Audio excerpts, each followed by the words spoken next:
Ni ma fa yanzu duk inda ake buƙatar ɗan iska ya kai, na kai.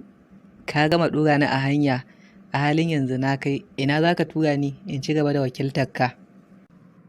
Ɗan shegiya kenan, wallahi kana bani dariya.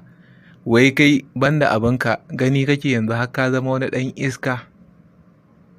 Bari ka ji in ɗan baka labarin kaɗan wani ɗan iskanci da na fara aikatawa a matakin farko tun lokacin da ina jan ciki.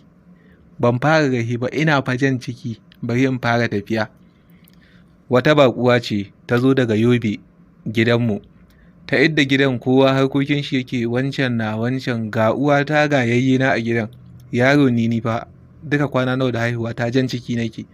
Ta idda an kyale na tsakar gida bigir in yi nan kai har bakin murhu nake zuwa, tuna kan wata babal yana talge.